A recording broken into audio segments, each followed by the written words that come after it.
and happy 21st of October. I hope you're all having a good day. I've had quite a slow morning. I had a bit of a lie-in. I couldn't believe it when Leon's alarm went off. I was obviously really tired. It's so nice not to have to get up for work, isn't it? So I had a bit of a lie-in, and I have been up the baker's, up the pet shop. So I've got some bread, and I got the dog some more food. And and I've done a few emails as well for work. So work is officially done now, which is really, really good. So I've got to get on with chores today. Want to get them all done today because we've got friends coming for dinner tomorrow, and so I want to get a head start on that. So I hope you're having a really good day wherever you are, and I will catch up with you a bit later.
I know it's a funny angle, but there's a reason for that, so do bear with.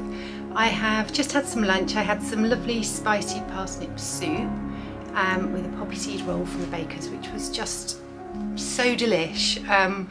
I've been busy. I've cleaned downstairs, I've brushed the dog, I've changed the dog's bedding, I've done some washing. I was going to hang that out, but it's not looking so good out there, so I haven't got a tumble dryer, so I have to hang things in the house, which is fine. But yeah, it's probably gonna start, the sunshine's probably gonna start in a minute, and I'll have wished that I'd have hung it outside. But anyway, digressing. I'm in the bedroom and I'm gonna polish and hoover in here, but I wanted to show you a little stash that I have that's under the bed. This is my book stash. So these are all the books that I've picked up over time, but I haven't passed on, or I haven't taken to the charity shop, or they're ones to be read. So I thought I would share those with you. Does anyone else keep piles of books under their bed, or is it just me? I'm not hiding them. It's just that I have two bookcases, we have bookshelves, and these are the ones that I don't know whether I want to keep and put on my forever bookshelf, or I haven't read yet, so I don't know. So yeah, so they just kind of fester under the bed until I get round to reading them. So I thought I'd get them out, give them a little dust off, and I want to hoover under the bed anyway, and we'd have a look and see what there is.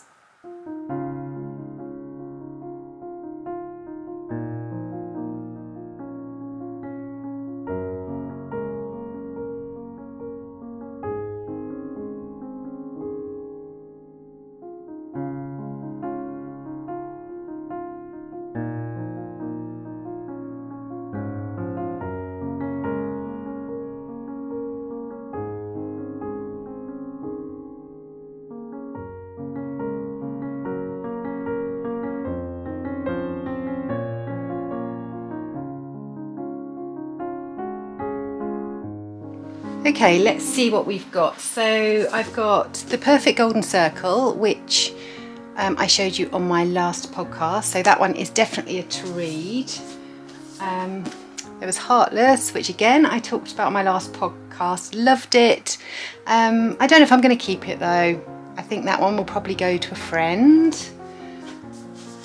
Simple Wild, again probably a friend. I really like the story, but it's not worth keeping, but it was a nice read. It was an easy read. So the other ones that I've got is obviously The Silent House, which is on my list of things to read, and I want to read this over Halloween. A bit worried it's going to freak me out. I will report back and let you know, but I'm looking forward to reading that one. Verity, didn't like it, so that one's going to the charity shop. The reading list, I'm definitely going to pass this on to a friend because it was so good. I really enjoyed this story. This one is 100 Years of Lenny and Margot by Marianne Cronin, and it sounded really good. It's about a young 17-year-old who is living in hospital, and she joins an art class and she bumps into a fellow patient who is a rebel-hearted 83-year-old, and it's about their relationship, so I really fancy that one.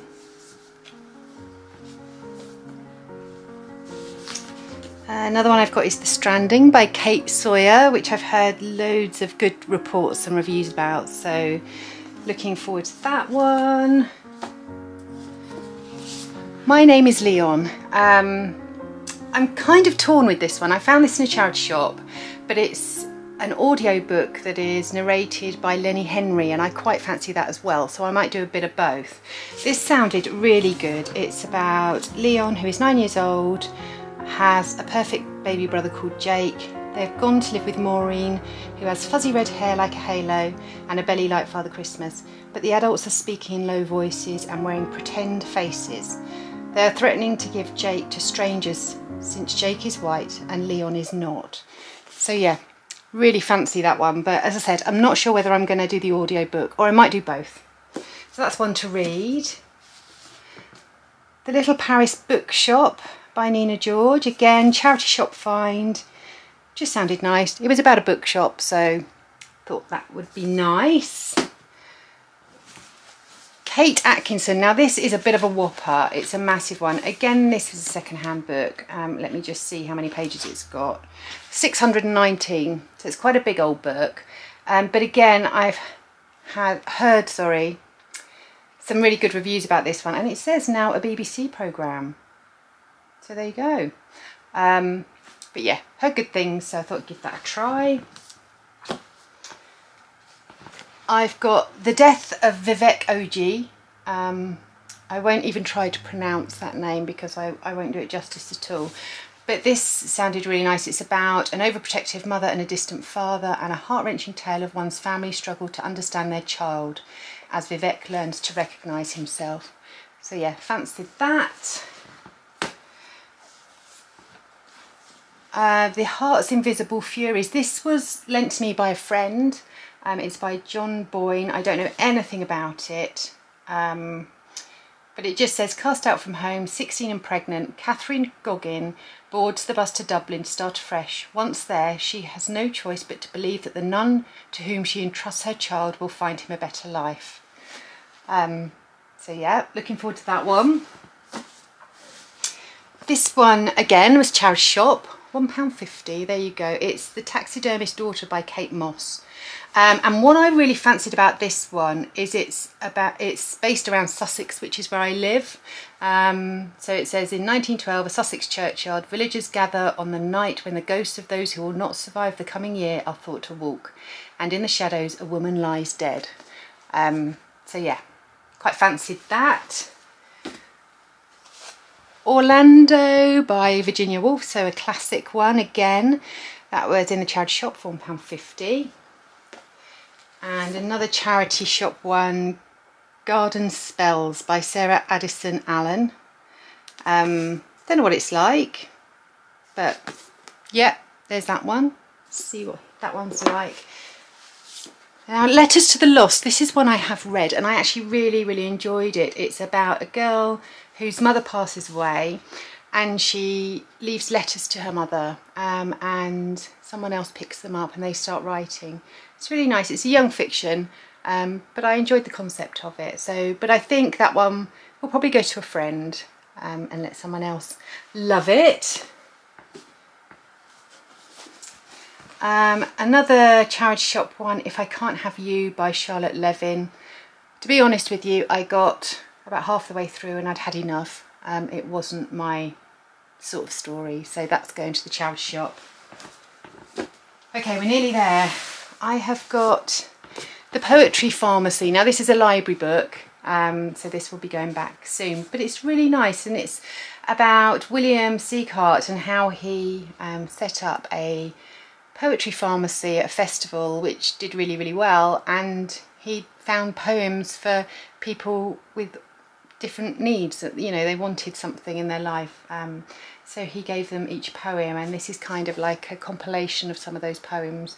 It's really nice. I really enjoyed reading through that. 7 Days in June. This is one that I've read. It was okay, but again, it wasn't my sort of thing. But it had some interesting concepts in it around gender, sexuality, and things like that. So I did enjoy it, but yeah, I wouldn't recommend it because I didn't love it enough. But so that will probably go to a friend or the charity shop. And the last one I've got is Emma by Jane Austen, and wonderful story. I loved it, and this will definitely be going on my forever bookshelf. So yeah, okay, on with the cleaning.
Hello everyone, it is a lot later now. In fact, it's quite dark in the house, but thank goodness for good exposure on the camera. It is now 6 o'clock and so it's getting dark outside. I have finished all the chores and so thank goodness for that.